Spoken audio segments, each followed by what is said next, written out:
माता रमाई, माता भीमाई या सर्व महापुरुष आणि महामातांना त्रिवार वंदन करून आजच्या कार्यक्रमाच्या अध्यक्षा आमच्या धम्मभगिनी आयुष्यमाननी साधनाताई तसेच 10 दिवसाचं विपश्यना शिबिर करून आलेले आमचे धम्मबंधू आदरणीय नागनाथजी चांदे सर,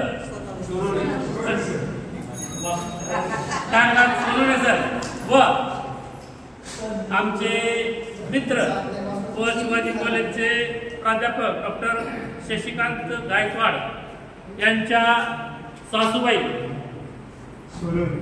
आयुष्यमाननी सोनवणेताई या प्रथमच या आपल्या नालंदा बुद्ध विहारामध्ये आल्याबद्दल, तर कुटुंब आल्याबद्दल त्यांचंही मी विहाराच्या वतीने या ठिकाणी हार्दिक स्वागत करतो आणि आजचे 2 शब्द उपस्थित मान्यवरांच्या परवानगीनं आपल्याला सांगतो. लक्षात घ्या, आता थोडंसं मी विपश्यनेवर बोलतो कारण आता जे सोनवणे विपश्यना करून आले, त्यानंतर आज एकादशी आहे, त्यानंतर थोडंसं विठ्ठलावर बोलतो, थोडक्यात बोलतोय. तर विपश्यना ही अतिशय आवश्यक आहे. मध्यंतरी विपश्यना बाबासाहेबांनी सांगितली का नाही सांगितली याच्यावरती बरंचसं वादंग झालेलं आहे. काही लोक म्हणायचे बुद्ध धम्म, काही लोकांनी अशी समजूत केली की विपश्यना म्हणजे बुद्ध धम्म, गौतम बुद्धाची शिकवण म्हणजे विपश्यना, आणि काही लोक त्याचा प्रतिवाद करत होते की विपश्यना ही बुद्ध धम्माच्या ध्यानधारणेतल्या किंवा ह्याच्यातला एक टप्पा आहे, फक्त एक माध्यम आहे. विपश्यना म्हणजे संपूर्ण बौद्ध धम्म नाही. तरी देखील विपश्यना अतिशय महत्वाच्या, याच्यावर पुस्तक आहे, पण असा वादंग झालेला आहे आणि बाबासाहेबांनी सांगितलं का नाही सांगितलं का, परंतु स्वतःच्या वैयक्तिक उन्नतीसाठी विपश्यना अतिशय आवश्यक आहे. मनाची शांतता, मनाची स्थिरता, सम्यक विचार, आता सरांनी थोडे सरांनी सांगितलं आर्य अष्टांगिक मार्ग, त्याच्यात काय सम्यक विचार, सम्यक काया, सम्यक संकल्प, सम्यक दृष्टी ही विकसित करायची असेल, ब्रॉड करायचा असेल आपल्या कॅनव्हास विचाराचा आणि याचा, तर त्याच्यासाठी विपश्यना आपल्याला अतिशय मदत करते. विपश्यनेमध्ये काय विपश्यना केलेली नाही, परंतु मी गोयंका गुरुजींची 3 पुस्तकं माझ्याकडे, पहिला दिवस, दुसरा दिवस, तिसरा दिवस अशा पद्धतीचं, आणि गोयंका गुरुजींनी त्यांच्या हयातीमध्ये विपश्यना सेंटरमध्ये जी व्याख्यानं दिली आहेत किंवा धम्मदेशना दिली आहेत, त्या धम्मदेशनेचा एक संग्रह आहे. त्याची पुस्तकं माझ्याकडे ती वाचली, त्याचं म्हणजे प्रत्यक्ष अनुभव जरी घेतला नाही तर त्याचं वाचन केलेलं.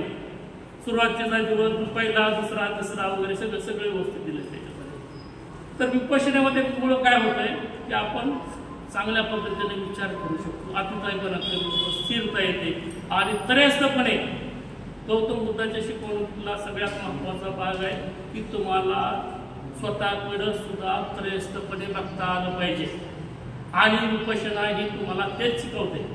आता नागजींनी सांगितलं की काय पण दिसायला लागलं, चित्र दिसायला लागले, प्राणी दिसायला लागले, तर त्याचं वर्णन खूप छान केलेलं आहे की स्वतःच्या मधला जो मळ आहे तो मळ ढवळायला चालू होतो, आणि तो सगळा मळ ढवळलेला आहे तो असा तळाला जायला चालू होतो. पाणी निथळ, मन निथळ व्हायला चालू होतं. आणि सुरुवातीची 2-3 दिवसाची जी प्रक्रिया आहे ती स्वतःच्या मनामधला मळ ढवळायची प्रक्रिया आहे, आणि त्याच्यामधनं जो टिकेल तो 10 दिवसाची करू शकतो.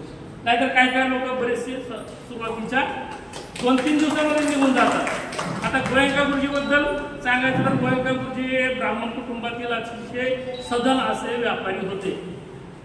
ते कुटुंब थायलंडमध्ये व्यापारानिमित्त गेलेलं होतं. त्यांचे आई वडील वगैरे भारतात होते. थायलंडमध्ये त्यांचा व्यापार होता.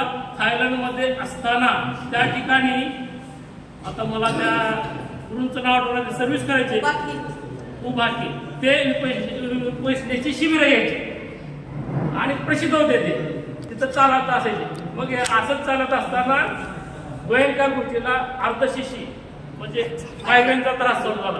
त्यांनी बऱ्याच ठिकाणी दाखवलं, अमेरिका, इंग्लंड वगैरे दाखवलं, परंतु त्यांचा इलाज काही झाला नाही. त्यांना आयलंडमध्येच काही लोकांनी सांगितलं की इथं तुमच्या इथं देवबा की जे बौद्ध धर्माचे जे हे आहेत गृह आहेत ते शिबिरं घेतात, विपश्यना शिबिरं. त्याच्यात गेल्यानंतर दुर्धर आजार बरे होतात. अतिशय कठीण आणि दुर्धर असे आजार देणं लोक अशी व्याकुळ झालेले आहेत. कुठल्याही औषधानं फरक पडत नाही. ते आजार विपश्यना केल्यानंतर बरे होतात, तेव्हा तुम्ही जा.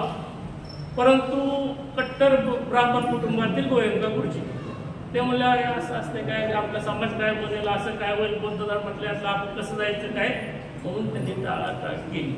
असे बरेच दिवस गेले आणि ज्यावेळेस त्यांना कुठल्याही पद्धतीनं फरक पडला नाही त्यावेळेस ना गेला. ते पूर्वी गेले त्यांना भेटायला, त्यावेळेस त्यांनी या म्हणून सांगितलं होतं, परंतु त्यांनी दुर्लक्ष. मग वर्ष 6 महिन्यानंतर दुसऱ्यांदा गेले आणि त्यांना विचारलं की असं असं आहे, मला शिबिराला जायचं. ते म्हणले ठीक आहे येऊ शकता. पण ते म्हणले असं असं मला आर्थडोक्तीचा त्रास आहे आणि जगात सगळीकडे दाखवलं आहे, काही काय फरक नाही. मागं पण मी आलो होतो परंतु नंतर आलो नाही, तर कृपया मला असं समजलंय की तुमचं शिबिर केल्यानंतर फरक पडतोय, मला शिबिरामध्ये. तर गुरुजी काय म्हणले त्यांना, तुम्ही बिलकुल शिबिराला यायचं. आता असं कसं काय, आत्ताच तुम्ही म्हणलं की शिबिर ठीक आहे यायला हरकत नाही आणि आता तुम्ही म्हणता की शिबिराला यायचं नाही. त्यावेळेस गुरुजी म्हणाले की तुमचा आजार हा अतिशय किरकोळ गोष्ट आहे, किरकोळ बाब आहे. तुम्ही इतका संकुचित हेतू ठेवून ह्या शिबिराला येऊ शकत नाही.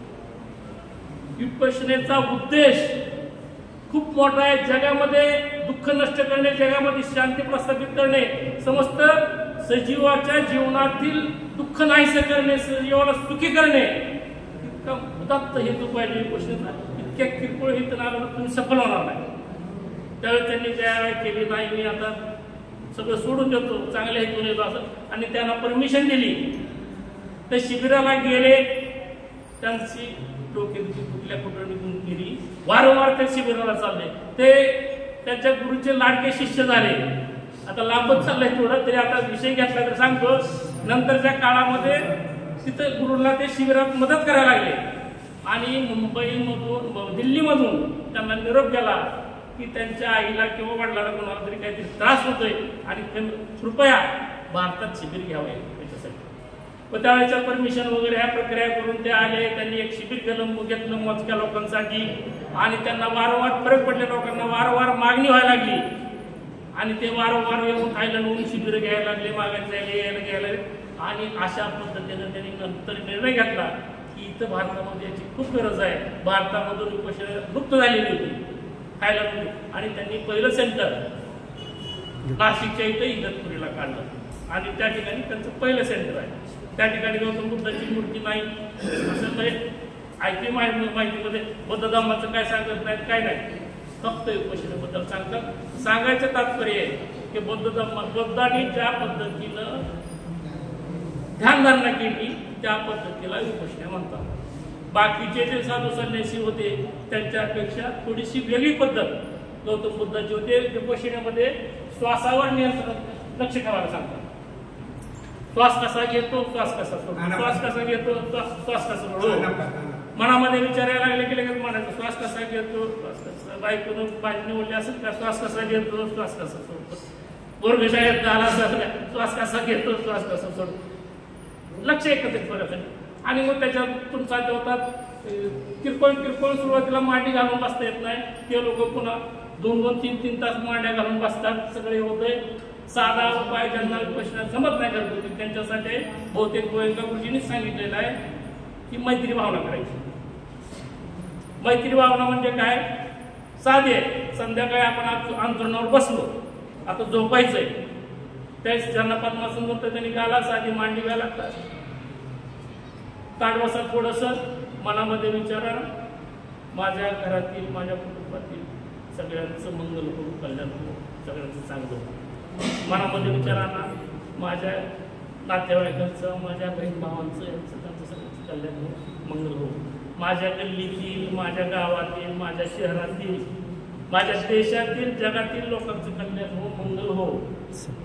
आणि नंतर विचारा की पृथ्वीवर सगळ्या सजीव सृष्टीचं प्राणी मात्रांचं कल्याण हो, मंगल हो, अशी मंगल कामना व्यक्त करा. एक 2-4 मिनिटं जातात त्याच्यामध्ये आणि झोपून जाऊ. मग मन अतिशय शांत होतं आणि झोप चांगली लागते.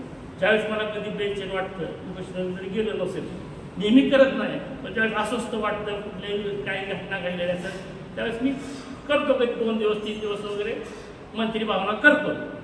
गोयंका गुरुजीच्या प्रवचनामध्ये जे सांगितलेलं होतं कुठल्या तरी त्या पद्धतीनं आचरण करा. अतिशय आनंदाची गोष्ट आहे की मला वाटतं आमच्या रंजनाताई त्यांनी पण शिबिरं केलेले आहेत. बरीचशी पुष्पाताई ओमन, रंजनाताई यांनी शिबिरं केलेली आहेत. मागे मी पण फॉर्म भरला होता ऑनलाईन इगतपुरीचा, नंबर आता पण प्रापंचिक अडचणीमुळे जाऊ शकलो नाही. तर एकदा जाण्याची खूप इच्छा आहे. आम्ही विहारातील सगळे लोक तुम्हाला शब्द देतो, जसं जमल तसं विपश्यनाला जाऊ. आणि दुसरी गोष्ट, आज एकादशी आहे. एकादशी म्हणजे पंढरीच्या विठ्ठलासाठीचं आषाढी आणि कार्तिकी वारीचं जे ते 2 दिवस आहेत, त्याच्यातला आषाढी वारीचा एक महत्वाचा दिवस आहे, आषाढी एकादशी. तर एक लक्षात घ्यायचं, आता खोलात जायचं नाही. पंढरीचा पांडुरंग विठ्ठल हा बुद्धच आहे असं बाबासाहेबांनी काही 1-2 लिहिलेलं आहे. सर लिहिले त्यांना त्याच्यावरती सविस्तर पुस्तक लिहायचं होतं, पण इतर काम, प्रकृती, स्वास्थ्य, धर्मांतर, अमुक याच्यामध्ये ते राहिलं. तर ते म्हणलं की मी साबित करून देईन की पंढरीचा पांडुरंग हा 2रा-3रा नसून बुद्ध आहे. तर पंढरीचा पांडुरंग हा बुद्धच आहे. आणि ही जी तगर, तेर, पंढरपूर हा जो विहाराचा मार्ग होता, तगरभूमीला सुद्धा बौद्धभूमी म्हणतात. या मार्गाने व्यापार चालायचा प्राचीन काळी. त्या व्यापारा मार्गावर पंढरपूर केंद्र आहे, तगर केंद्र आहे. तिकडे औरंगाबाद, मला वाटतं पैठण हा मार्ग आहे. तांडेच्या तांडे प्राचीन काळी व्यापार करणारे हे जायचे. आणि त्याच्या बाजूला जी विहार होती मोठी मोठी, ती त्यांची आश्रयस्थानं होती. ते व्यापारी त्या ठिकाणी मुक्कामी थांबायचे, त्यांचे टप्पे तिथं असायचे आणि ते प्रवासाला पुढे जायचे त्या ठिकाणी. त्यामुळं आणि वर्षातून एक वेळेस पंढरपूरला बौद्ध सगळे उपासक आणि भिक्खू एकत्र यायचे त्या काळापासून. त्यामुळे एकादशी वगैरे हे नंतरच्या काळामध्ये झालंय. ज्यावेळेस शुंग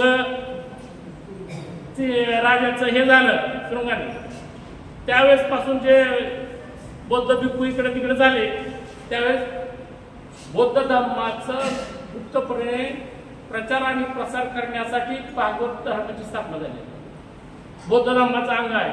वारकऱ्यांच्या ज्या प्रतिज्ञा आहेत त्या प्रतिज्ञा बघा त्यांचे काय आहे, काहीच पंचशिलामध्ये त्याच्यामध्ये काहीच फरक सेम आहे. परंतु विरोधी बाजूचे लोक प्रबळ होते आणि गुप्तपणे आपण बौद्ध धर्माचा प्रचार आणि प्रसार केला पाहिजे म्हणून हे सगळं झालेलं आहे. त्यामुळं पंढरीचा पांडुरंग हा बुद्धच आहे. त्या ठिकाणी आम्ही बऱ्याच वेळेस गेलो. जे हेमाडपंथी मंदिर आहे ती सगळी बुद्ध स्थळ आहे. त्यामुळं बुद्ध 2रा-3रा कुठंही नाही. प्रत्येक मानकेश्वरचे मंदिर आहे, साठवायचं ते बौद्ध मंदिर आहे. जिथं जिथं तुम्ही जाल ते बौद्ध आहे. त्यामुळं आजचा दिवस तसंही या अर्थानं एकादशीचा दिवस जो आहे तो आपल्यासाठी अतिशय महत्वाचा आहे. पुंडरी खरे विठ्ठल असं काय ते पूर्वी गोष्ट द्यायचे, राम वगैरे नव्हतं काय. पुंडरीक म्हणजे पांढरं कमळ, पाली भाषेमध्ये त्याचा पांढरं कमळ धारण करणारा. पांढरं कमळ म्हणजे मनातला मळ ज्यानं नाहीसा केलाय तर पांढरं कमळ हातात घेतले. औरंगाबादच्या लेण्यामध्ये पांढरं कमळ धारण केलेलं पडलेले कलर लेण्यामध्ये. त्यामुळं पांढरं कमळ, पंढरीक म्हणजे पांढरं कमळ, पांढरा कलर हा मळ नाहीसा करणारा, स्वच्छतेचा, सापमानाचा, निर्मळाचा आहे. हरी काय, ज्यानं स्वतःच्या वासना आणि दोष आहेत त्याच्यावर नष्ट केलं, त्याच्यावर विजय हरण केलं, त्याच्यावर विजय मिळवलाय, तो हरी आहे. आणि विठ्ठल म्हणजे ज्यानं सगळं हे सगळे वासना वगैरे विजय मिळवलाय, ते केलंय आणि स्तब्ध झालाय, मौन झालाय. एका जागी स्थिर झालाय तो म्हणजे विठ्ठल. त्यामुळं हे देवस्थान वगैरे ते काही नाही, ते गौतम बुद्धाचं ठिकाण आहे. त्यामुळं पंढरीचा पांडुरंग. आणि दुसरं एक लक्षात घ्या, कुठल्याही देवाला, आज एकादश आहे म्हणून जरा वेगळं बोलतोय, कुठल्याही देवाला मला सांगा काळा बुक्का लागतोय का? पंढरीच्या पांडुरंगाला काळा बुक्काच आहे. कसं काय बरं बुक्का? नाहीचं प्रतीक आहे ते उलट काळा कलर आहे. ते काळा अशुभ समजलं जातो हिंदू ह्याच्यामध्ये, काळ्या कलरचं काही हेच नाही म्हणतात. पण पंढरीच्या पांडुरंगामध्ये काही नाही, ते तथागतांचं ठिकाण आहे, ते पवित्र ठिकाण आहे आपल्यासाठी. ज्या ठिकाणी साप आहे, ज्या ठिकाणी हत्या आहे, आणि ज्या ठिकाणी शळाची हेमाडपंथी मंदिर आहे, ती सगळी बौद्ध विहार आहेत, प्राचीन काळातली, सम्राट अशोकाच्या काळातली. आणि त्या ठिकाणी आपण जायला पाहिजे, त्यातलं पाहायला पाहिजे कशा पद्धतीचं आहे. आणि हिंदू धर्मामध्ये कुठलाही देव नाही. बालात गेलं तर माझ्या माता भगिनी लक्ष्मी बरं काय नाही, मी सांगतो कधी पण बोलायला उठलो की बकरं कापा म्हणलं की नवऱ्याला म्हणायचं, कुणी म्हणले का नवऱ्याला बकरं कापा त्या 50,000. लगेच पुरीच्या नावांना तर पोराच्या नावाला बँकेत टाकायचं. कोंबड्याचं म्हणलं आकारात की म्हणायचं बघू 5,000 रुपये, लगेच पुरीच्या नाही तर पोराच्या नावाला बँकेत टाकायचे. अडचणीला उपयोग होते. महालक्ष्मी वगैरे कोण नाही, कोण काय नाही. महामायेचं शिल्प बघा तुम्ही, 2 बाजूला 2 हत्ती, कमळ, महामायाचं शिल्प आहे. याचा देव नाही, काय नाही, काय नाही. महायान शाखेमधलं ज्या वेगवेगळ्या शाखा तयार झाल्या त्यांनी निर्माण केलेले हे देव आहेत. ज्यावेळेस बाबासाहेबांना प्रश्न विचारला होता की तुम्ही कुठला धम्म स्वीकारताय, महायान स्वीकारताय का हिन्यान स्वीकारताय, त्यावेळेस बाबासाहेबांनी सांगितलं होतं की मी महायानही स्वीकारत नाही आणि हिन्यानही स्वीकारत नाही. तर म्हणलं काय स्वीकारताय, तर मी नवयान स्वीकारतोय. ज्या ज्या गौतम बुद्धाच्या ओरिजिनल शिक्षक आहे ती स्वीकारतोय. हिन्यानमध्ये पण नंतरच्या काळामध्ये गौतम बुद्धांनी सांगितलं त्याच्या व्यतिरिक्त काय चुकीच्या गोष्टी समाविष्ट केल्यात त्याचाही मी नाकारतोय त्यांनाही. आणि महायान म्हटल्या पण चुकीच्या गोष्टीला नाकारतोय. वास्तववादी तार्किक विज्ञानवादी बौद्ध धर्माचा मी स्वीकार करतोय. म्हणून बाबासाहेबांच्या धर्माला नवयान म्हणतात. तरी सगळ्यांना लक्षात घ्यायचंय, अंधश्रद्धेत पडू नका, धर्मात सुद्धा अंधश्रद्धा आणू नका. ते असंच झालं पाहिजे, ते तसंच झालं पाहिजे नाही. फुल नसलं तरी चालतंय, मी नेहमी सांगतो. उत्पत्ती नसली तरी चालतंय, पांढरं कापड नसलं तरी चालतंय, काही अडत नाही. मग आपलं तर काय ते 4 खारखान 5 वाट्यान काय ते तसलं काही नाही लागत. मन पवित्र पाहिजे, मन शुद्ध पाहिजे, मनामध्ये पाहिजे. आणि कुणाला वंदना येती नाही ती महत्वाचं नाही. मी नेहमी सांगतोय की वंदनेला महत्व नाही, तुमच्या आचरणाला महत्व आहे. त्याच्यानुसार सगळ्यांनी आचरण करा. आज अतिशय आनंद झाला की गायकवाड सर कुटुंब विहारामध्ये आले. तुम्ही वारंवार इकडे जर आले तर थोडंसं बरं होईल. आमचा जरा वंचित गट गेला विहार आहे. सर्वसामान्य लोक येतात, करून खाणारे लोक भरपूर येतात तिथं. तर त्यांना मार्गदर्शन तुमच्यासारख्या शुद्ध प्रज्ञावान लोकांचं होईल. आपल्या श्रावस्तीला पण जाणं महत्वाचं आहे. पण तिथं पेटलेल्या मेणबत्तीजवळच मेणबत्ती पिटून काढतो. सगळे प्रज्ञावान आहे, तिथं शिकलेले आहेत, सगळे ज्ञानी आहेत, वाचन केलेलं आहे. तिथं गरज आहे. तर कृपया आम्हाला वेळ द्या अशी विनंती करतो. आणि पुन्हा एकदा माझं लांबच केलेलं याचं भाषणाचं संपवतो. जय हिंद, नमस्कार.